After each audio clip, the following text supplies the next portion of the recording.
Are you planning a road trip? Are you feeling a bit overwhelmed by, is this too much? Can I cram this in? How far do we go each day? How do I do this? How do I know where to stop? Breathe. It's okay. Planning a road trip is a skill. It's like anything else. When you first start doing it, it's all a bit overwhelming, and the more you do it, the better you get at it. So if right now you're thinking, I don't know what to do about this, don't worry about it, I can help. Let me break down how I plan my road trip. I'm planning a road trip to Ireland at the moment. I'm going for 5 to 6 weeks. I don't even know how long I'm going for goodness sake. I haven't even booked the ferry back. I've got very, very blasé about this because I've been doing it for so long and because I know how to do it. So let me share a few of the tips that I do when I'm planning a trip, and hopefully that will help you feel a little bit more confident about going on your own adventure. If you are new to the channel, hi, welcome. If you find this video helpful, a thumbs up is always very much appreciated. And if you would like more tips for motorhoming and van life, then hit subscribe. Right, the first thing to ask yourself when you are planning a road trip is, what kind of road trip do you want to have? This is actually something I think a lot of people overlook. Do you want a touring and adventure holiday like I'm going to Ireland? I'm hoping to travel around most of the coastline. Or do you want a holiday where you have packed up the kids and you're going to go to a campsite for a week and you've got a beach and there's a kids club and there's a surf school and there's whatever you want to do there, but you're going to stay in one place for several days, if not longer? Both of those are perfectly valid forms of motorhoming and campervanning. There is no reason that you have to move around every single day. And in fact, one of the biggest mistakes that I made when we first started doing longer road trips was I planned in us moving every single day. And even if you only do that for a week, it gets tiring. If you do that for 2 weeks, you're going to need another holiday to recover from your road trip holiday. So one thing I definitely do is I plan to travel certainly anything longer than 2 hours every other day, or even every 3 days. I have a day then when I don't travel at all, so I can go off and have hikes and adventures and see the place that I've travelled to. And then I can have a day where I'm just chilling. I'm generally working, to be honest, updating the website or answering comments on YouTube and Facebook and everything else where I'm at. But that gives me a time then to enjoy the trip, rather than just feeling a bit stressed and a bit rushed and trying to work around the driving and around the exploring all at once. So that's what I find works really well for me. Now, obviously, I've got a bit of an open-ended schedule-ish. I also know that if I don't see everything that I want to see in the space of 3 or 4 weeks that I've got to go, say for Ireland, that I've got the capability to go back. And I know that not everybody has. If you've only got a week or you've only got 2 weeks, then you probably will want to cram that in a little bit more. You also probably will be on holiday from your job rather than working on the road, which is different to how I do it. So with all that being said, the first thing is, do you want a chilled holiday, or do you want a really intense but see a lot more kind of holiday? That's your first thing to answer. The second thing to answer is, do you want to take motorways or big roads, or do you want to take the slower road and see more, but it will be a lot slower to get there? However, you might not have to pay tolls if you're going into Europe. So that will also dictate how far you can travel and how far you want to go, because driving 5 hours on slower roads is a lot more tiring than driving 5 hours on big motorways or toll roads. And then the last thing to think about is, do you want to have it all planned out in advance? Will that make you feel less stressed? Or are you happy to tour and use airs? And if you don't know what an air is, by the way, click the link in the notes. I've got a whole post there about exactly what an air is and how you use them. But they are a way of travelling that you don't have to book up in advance. But some people find that really stressful. And I know the first time we went to Europe, I was like, but we've got nowhere to stay. This is making me really freaked out.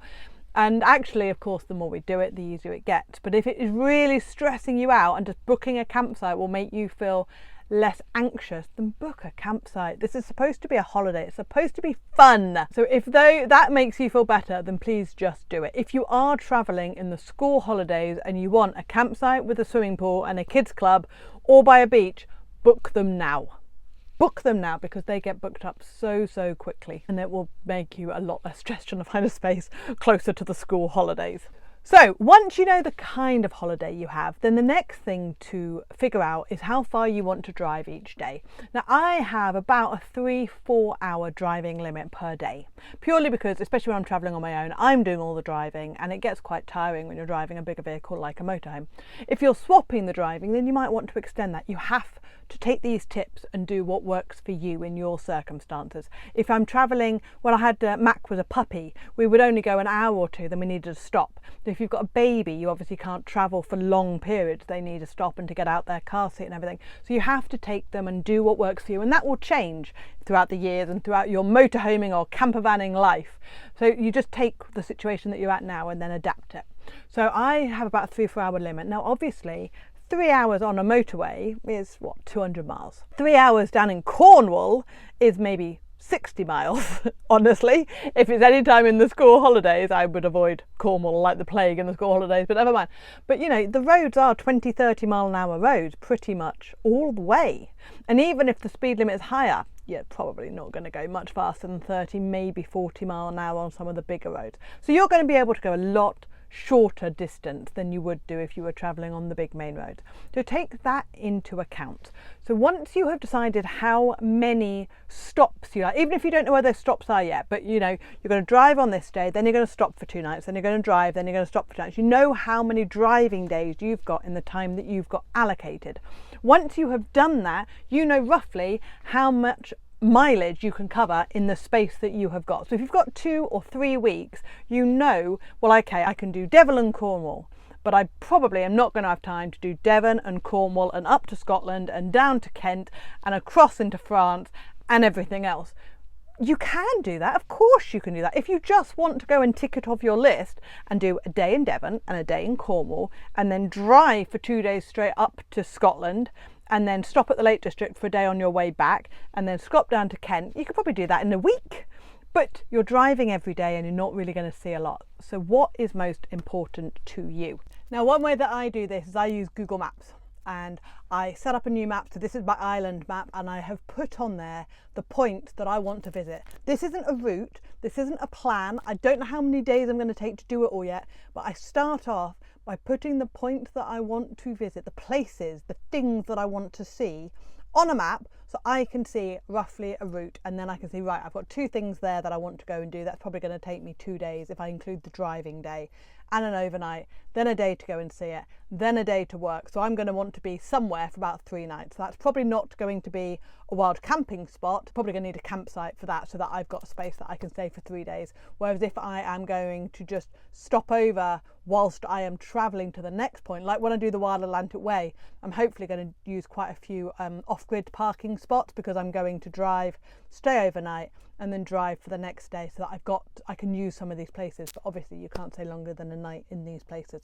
So that will affect how I see things and how long I stay in a particular area. And then the other thing that I think is really important, especially if you're in the UK, is what type of place do you want to stay at? Do you want to use big campsites? Do you want to use small campsites like CL and CSs? And again, if you're not sure what they are, there's a link below for you. Do you want to use Brit stops, which are fantastic, or other pub stops? Or do you want to off-grid it? Now, off-grid parking has become a little bit more difficult in the UK, and I certainly wouldn't try to off-grid if you were going anywhere near the coastline or anywhere near like a really big tourist attraction, because you'll find that the restrictions, they're just getting more and more. If you are visiting those areas, then I would suggest booking either a campsite or a CL site and planning out. You might not know every single stop on the way, but you know, right, I'm going to do 2 days here, 2 days there, and then I'm going to go to, I don't know, Alton Towers for 2 days, and I can book into the campsite near there. So you know roughly what days you're going to be booked into. Of course, if you have got a campsite booked in, it does leave you a lot less flexibility to make things up as you go along, and that's one of the beauties I love about motorhoming, is you can find something that you didn't even know existed. But I'm going to do that. And of course, if you've got campsites booked, that makes it a little bit more difficult, but not impossible. You can use something like the Caravan and Motorhome Club. They've got a system where if you book into one of their sites but then you've changed your mind, you can actually book into another one of their sites for on the same dates, and you won't lose any money then. They just transfer the booking to a different site, assuming that that has got space in that site. And that's another really important thing to remember, that if you are going in the school holidays, a lot of these places get booked up really far in advance. So if you do know you want to visit a certain site on a certain day, then make sure that you book that up as quickly as possible. Right, I've crammed an awful lot into that. I hope that helps you get your head around how to figure out how far you can go in your road trip. Don't forget, you can download your free road trip planner below. Link is in the notes, which will help walk you through this process in a little bit more detail. If you have got any questions, by all means drop them below and I will try to include them in another video. If you did find this video helpful and you'd like to get more motorhoming and van life tips, then be sure to smash that subscribe button, and I will see you, I hope, in the next video. Take care. Bye.